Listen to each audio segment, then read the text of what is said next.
There are 11 players on a football pitch. To the casual eye, it looks like a beautiful, chaotic scramble. You've got the striker, who exists to score, and the goalkeeper, who exists to save. And then, well, everyone else just seems to be wandering around in a very expensive, very confusing game of tag. But here's the thing, that chaos is a lie. Every single position exists for a reason. It determines where you stand, what you do, and occasionally whether you even touch the ball at all. Once you stop looking at the ball and start looking at the shape, football stops looking like a scramble. It starts looking like chess. The Big Three. At its core, every position on that pitch answers one simple question. Where should I be to help the team? When you zoom out, the entire pitch splits into three fundamental jobs: defend, control, and attack. 3 zones, 3 responsibilities, 1 ball. Let's break it down.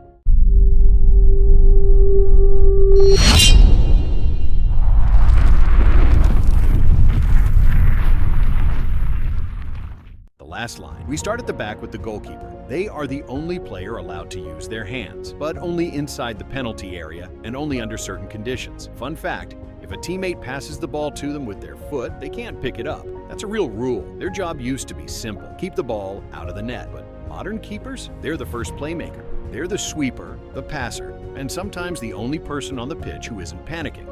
They are part shot stopper, part midfielder, and part team therapist. In front of them sit the defenders. The center backs guard the danger zone, the corridor directly in front of the goal. Their entire existence is dedicated to protecting that space at all costs. The fullbacks cover the wings, but here is where the game starts to get weird. Modern fullbacks don't just stay back. They sprint the length of the pitch, join the attack, and whip in crosses. Technically, they're defenders. In practice, they're part-time midfielders. Football loves to blur the lines like this. The engine room. Now we reach the middle. This is where matches are won or lost. Think of the midfield as an engine, but with different parts pulling in different directions. Defensive midfielders sit deep. They do the dirty work, breaking up attacks and recycling possession. They're the guys who win the ball back so the stars can shine. They rarely make the highlight reels, and they're perfectly fine with that. Central midfielders are the connectors. They link the defense to the attack. If football were an orchestra, they'd be the rhythm section. You only notice them when the beat drops and everything falls apart. Attacking midfielders are the artists. They operate in the pockets, those tiny gaps between the opponent's lines. They aren't always the one who scores, but they're the ones who find the pass that makes the score possible. The finishers. And finally, we reach football's headline makers, the attackers, the players who can change an entire match with a single touch. On the flanks are the wingers, positioned as wide as possible, constantly pulling the defense apart. Every step they take forces defenders to shift, creating precious space for their teammates. They're not just there to run down the line, they're there to unsettle, provoke, and inject chaos into even the most disciplined defenses. And then there's the striker. The job description fits in 2 words: score goals. Simple in theory,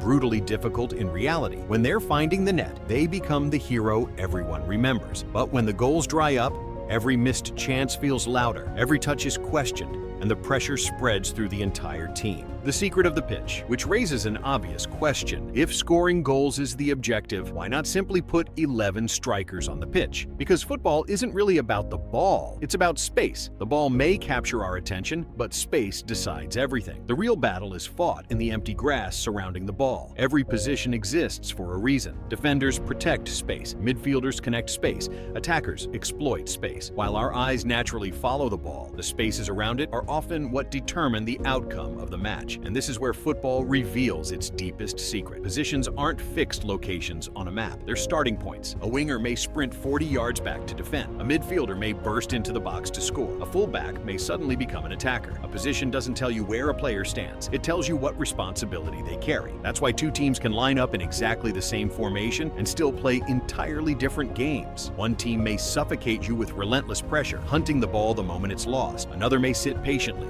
inviting you forward, waiting for a single mistake before striking with devastating speed. Same formation, same pitch, same 11 players, completely different philosophies, because football is not a game of positions, it's a game of space. The view from the stands. So the next time you watch a match, try an experiment. Forget the ball for a moment. Watch the shape of the team instead. Watch who stays disciplined and who breaks forward. Watch how spaces open and close. Watch how 11 individuals move together like a single living organism, constantly adapting, shifting, and responding to what unfolds around them. When you start looking at football this way, something remarkable happens. The chaos begins to disappear. Patterns emerge, intentions become visible, and suddenly, what once looked like 22 players chasing a ball starts to resemble something far more fascinating. A high-speed game of chess played on grass. And from that moment on, football never looks the same again. Thank you for staying with me all the way to the final whistle. Football is a game we often think we understand, yet the deeper we look, the more we discover hidden beneath the surface. Patterns, ideas, and battles that most of us never notice while following the ball. If you enjoyed this journey into the inner workings of the beautiful game, consider subscribing and joining us for future explorations. There are countless secrets still waiting to be uncovered. And let me know in the comments what football mystery, tactic, or concept should be explored next. Until then, keep watching closely, because the more you understand football, the more fascinating it becomes. And the next time you sit down to watch a match, you might just see a completely different game. Until our next journey into the beautiful game, I'll see you at the next match.